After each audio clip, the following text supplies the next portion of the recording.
Olá, esse é o programa Diálogos da UNB-TV. Eu sou o professor Alexandre Bernardino Costa. Estou aqui com o professor Davi Sanches Rubio, da Universidade de Sevilha e da Universidade Pablo Lavide. Vamos ter uma conversa sobre direitos humanos. Primeiramente, professor, eu gostaria de perguntar ao senhor sobre o conceito de direitos humanos mesmo, sobre por que direitos humanos. Porque a gente está enfrentando uma situação bastante complexa no mundo e, sobretudo, no Brasil hoje, onde há um ataque aos direitos humanos, né, por parte do governo, por parte de governantes, por parte de setores da sociedade, por parte de setores da mídia, onde a defesa dos direitos humanos parece um lugar de defesa de bandido, é um argumento, inclusive, deles, né? Então, por que direitos humanos, né? Boa tarde. Eu acho que muita gente não percebe que todo ser humano tem que ter reconhecida sua capacidade de ser sujeito, de significar sua própria realidade e de enfrentar qualquer excesso de poder. E quem tem o poder intenta sempre impedir e controlar essa possibilidade de que todo o mundo, toda a gente, sua particularidade e sua diferença, seja capaz de significar, criar, recrear mundos diversos e múltiplos.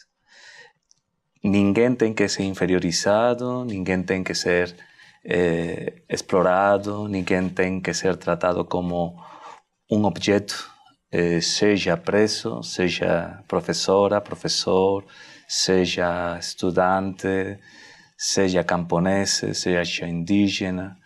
E quem diz que isso é uma forma de proteger a gente que não merece, é gente que tem ambição de controlar e de ser superior a los demais. Certamente. O senhor é especialista numa corrente crítica dos direitos humanos, né? E porque a gente já tem direitos humanos muitas vezes utilizado como instrumento de força, né? Uhum. Tem países que utilizam os direitos humanos, do discurso dos direitos humanos para ocupar outros territórios, para pacificar determinados territórios, para levar a democracia a determinados países, né? E por que e como é que se está essa teoria crítica que o senhor trabalha? É muito importante falar de perspectivas críticas em plural. Não sei se é só uma só forma de olhar, não? Mas é muito importante visibilizar que se algo caracteriza ao ser humano é que somos anjomônios. Não somos ou anjos ou demônios. E com os direitos humanos sucede igual, né? Você pode utilizar os direitos humanos como uma forma de dominação, uma forma ocidentalocêntrica de intentar controlar otras realidades con la excusa de proteger violando derechos humanos, ¿no? Que es lo que sucede hoy en día y con aquello que siempre nominamos como intervenciones humanitarias, ¿no? Mas está la otra forma de entender los derechos humanos, ¿no? Eu gosto siempre nominar una expresión de Frank Hinkelamer, que es un economista, teólogo, filósofo tico alemán, es alemán, mas mora en Costa Rica, que dice que el referente siempre tiene que ser el ser humano y el ser humano tiene que ser el ser supremo para el ser humano, ¿no?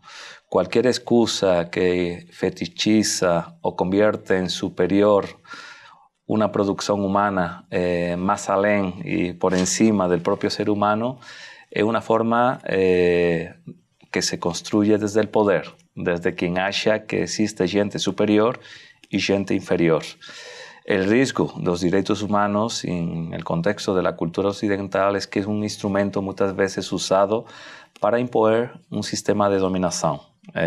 Pero existe un rostro de emancipación, que es aquel que reivindica la teoría crítica en plural o las teorías críticas, ¿no? En el sentido de que ninguém tiene que ser tratado como un objeto por cuestiones de raza, por cuestiones sexuales, de género, por cuestiones de clase o sociomateriales, por cuestiones también etarias, ¿no? De edades. Yo soy una crianza o soy un idoso, o por cuestiones también de capacidad, discapacidad física o psíquica, ¿no?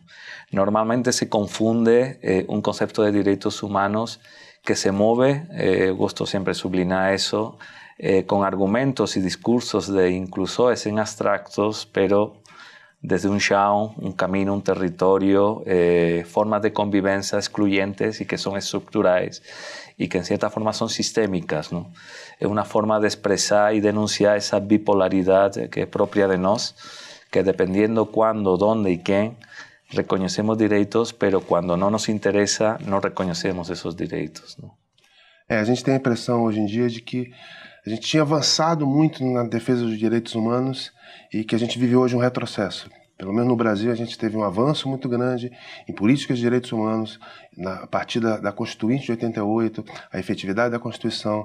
A gente teve isso mundialmente na Europa, a gente teve isso mundialmente também na Norte América, e a gente vivencia um período de retrocesso, digamos assim, né? O senhor fala sobre práticas instituintes de direitos humanos, né? Sobre direitos humanos instituintes. Como é que se dá isso? É importante, eu acho, não refletir sobre essa pergunta. Muitas vezes, quando falamos de direitos humanos, achamos que são qualidades inatas à condição humana ou são obrigações que as instituições têm, poder legislativo, executivo, judiciário, para garantir a dignidade da cidadania, não? É importante, ¿no? Mas isso implica uma cultura excesivamente delegativa, excesivamente normativista, jurídico-positiva, y que impide la capacidad de que cada uno de nos y cada uno de los seres humanos individual y colectivamente de instituir, significar su propio espacio y proyecto de vida en los espacios sociales donde se desenvuelve. Eu acho que é fundamental reivindicar a dimensão da luta dos direitos humanos, que normalmente são coletivas, com movimentos sociais, pero como complemento e como suma é fundamental reivindicar uma luta cotidiana de los direitos humanos individual, ¿no? Onde la gente solidariamente en el ámbito familiar, en el ámbito de la escuela, en el ámbito de los partidos políticos, de los medios de comunicación, transmitan siempre un proceso instituyente de reconocer al otro, a la otra y reconocerse uno como sujeto que nunca o intenta no inferiorizar a cualquier ser humano por su condición particular. La dimensión instituyente además reivindica algo fundamental, se luta para disfrutar.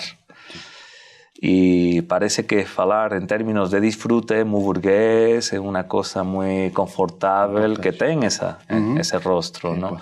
Pero un pueblo indígena tiene que luchar para poder desenvolver su proyecto de vida y que no tenga que luchar siempre para que diariamente pueda amanecer, pueda acordar desde esa espiritualidad propia, esa corporalidad propia, muy diferente a la nuestra, pero que en cierta forma tienen que disfrutar desde su propia autonomía y desde su propio horizonte de sentido, ¿no?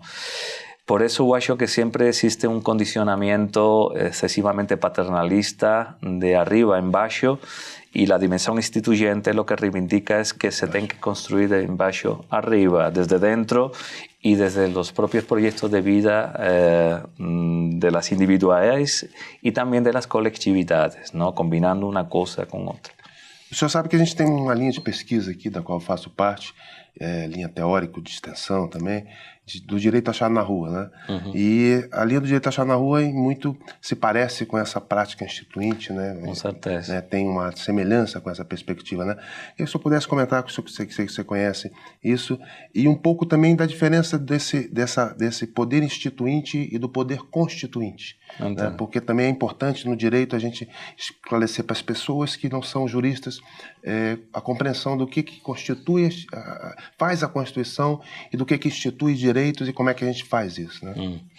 Es muy propio del imaginario de los estados constitucionales de derecho, ¿no? Se nos enseña, y voy a contestar lo último, después voy a conectar con el derecho achado na rua, ¿no? Se nos enseña que los estados constitucionales de derecho tienen un momento fundante y originario, ¿no? Que es el poder popular que consensúa quién va a gobernar institucionalmente nuestro destino, ¿no? Y delegamos como ese momento fundante y originario en el poder legislativo, ejecutivo y judiciario, porque ellos son los que aparentemente, ¿no? O ficticiamente, desde un criterio de objetividad, de neutralidad y universalidad, va a tratar a todos equitativamente y desde una lógica de igualdad. yo acho que esa es la armadilha, en el sentido de que frente a un poder constituyente, originario y fundante, existe un poder instituyente, continuo y permanente, que es popular.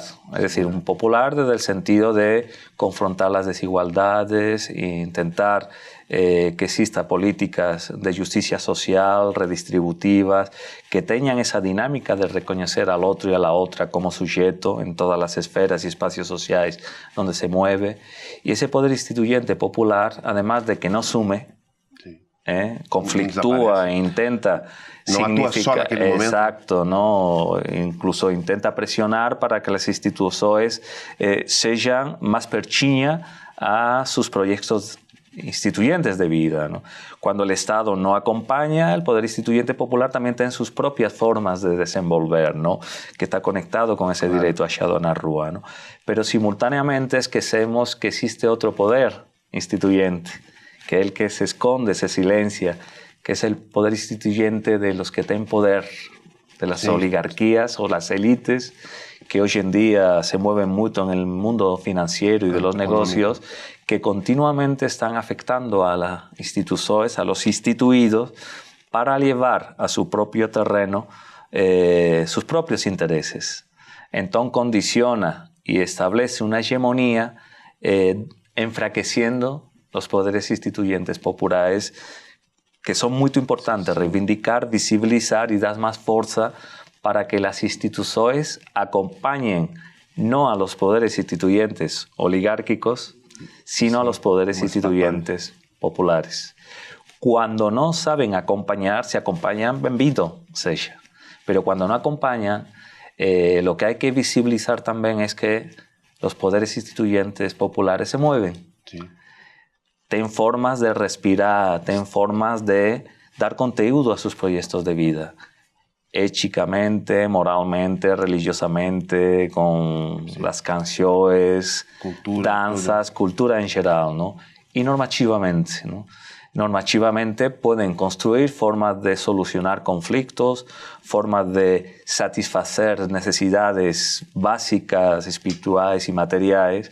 Y ahí entra lo que yo acho que es fundamental, el derecho al achado da rúa, como un derecho que nace del povo. Sí. Un derecho que nace del povo, que se combina con elementos de los estados constitucionales de derecho, sí, cuando son sensibles a ello, que a veces pueden conflictuar, principalmente cuando los poderes instituyentes oligárquicos significan y da contenido a lo instituido, o generando un derecho paralelo que, en cierta forma, yo acho que complementa otros modos de entender no solo la lucha por los derechos, sino su disfrute. Entonces, yo acho que esa dimensión instituyente, de praxis instituyente de los derechos humanos, tiene mucho vínculo con el derecho al achado na rúa y la capacidad que el povo tiene de normativamente generar sus espacios de reconhecimento. Construir o direito. A gente vive um período histórico bastante complexo do ponto de vista disso que você acabou de falar, que é os poderes instituintes da oligarquia, né, do poder econômico, estão prevalecendo sobre constituições. A gente teve uma emenda constitucional, por exemplo, que eu considero inconstitucional, que congelou, né, gastos públicos, inclusive em educação e saúde. A gente tem políticas de austeridade no mundo inteiro, na Europa muito fortemente, na Espanha muito fortemente, e que terminam por retirar direitos dos trabalhadores, das pessoas que mais necessitam, das mulheres, dos setores mais desfavorecidos da sociedade. Como é que a gente estabelece luta nesse processo para ter garantias dos direitos já estabelecidos? Quais os processos? Você fala de multigarantias. Como é que a gente pode estabelecer um processo onde a gente lute contra isso, para além dos poderes instituintes em disputa? Existe dentro de la cultura jurídica una forma de olhar el derecho que se denomina garantismo jurídico, ¿no? Yo acho que es fundamental, es importante, mas insuficiente. Sí. ¿Por qué? Porque desde el imaginario del monismo jurídico, que tiene como referente el derecho como creación del Estado, se parte de la premisa de que se reconocen determinados derechos fundamentales reconocidos en la Constitución.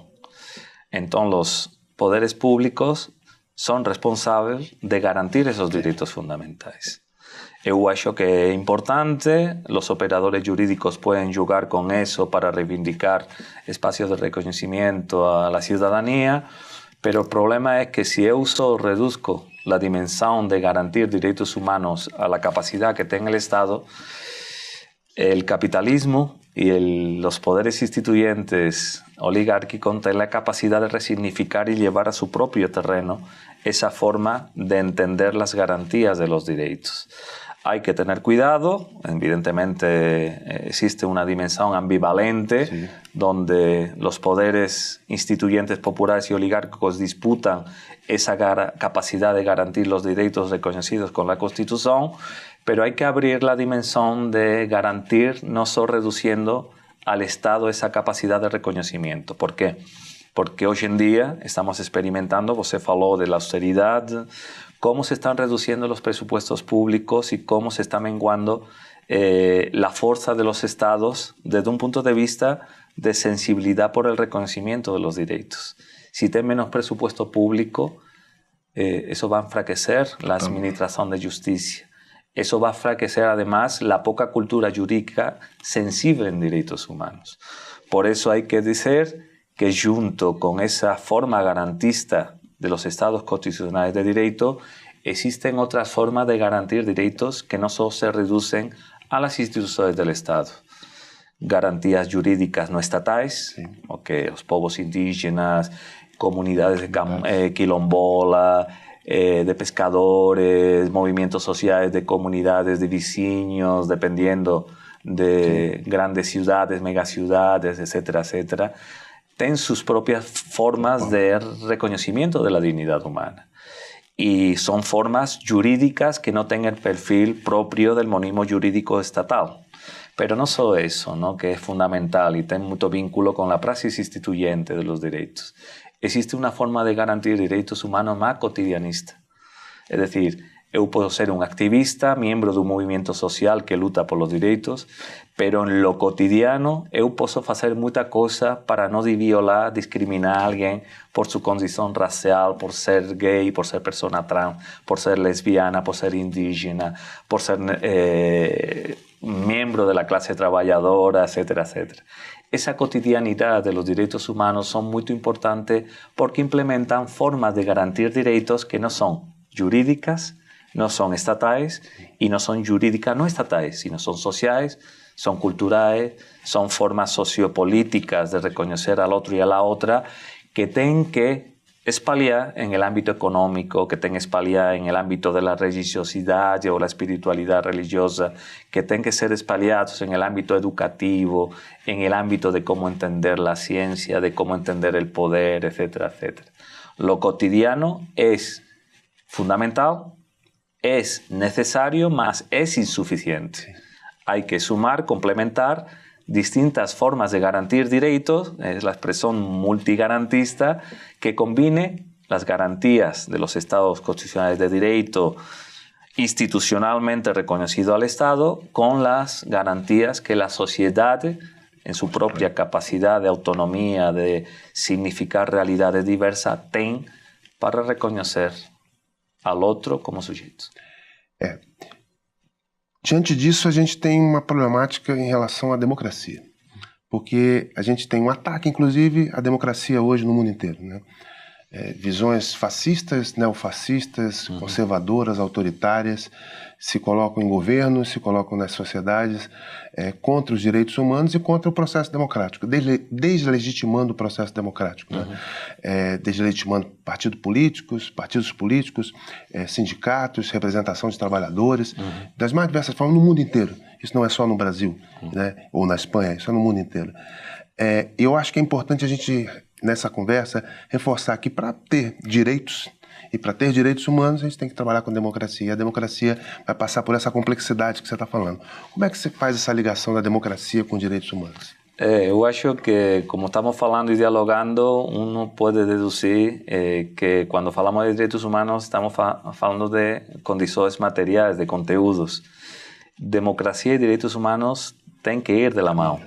Tem dimensões procedimentais, mas não só são procedimentais e formais, não? A gente acha que a democracia é o governo da maioria, não? Então, pegan siempre el ejemplo de Alemania nazi, donde el nacionalsocialismo, por una mayoría cuantitativa, nominó a Hitler como un déspota o totalitario, ¿no? Pero es que hoy en día el problema es más complejo, en el sentido de que si preguntamos el significado de la democracia, la significamos como el poder del povo y para el povo.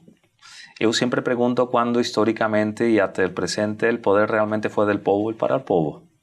Se crea un imaginario de apariencia de poder popular que es ficticio, que permite a determinadas élites, determinadas oligarquías tener controlado.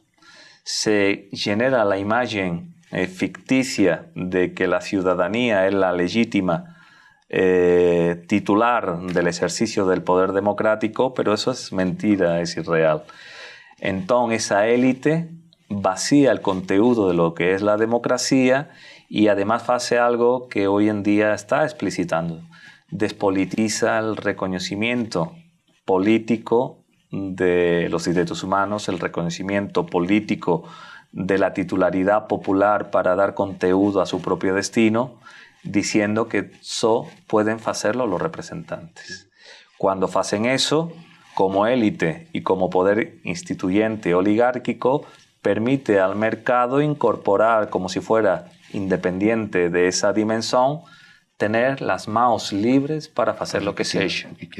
Como hace lo que quiere, nos confrontan a unos y a otros, pero nunca podemos afectar lo que el mercado ordena, manda y dirige.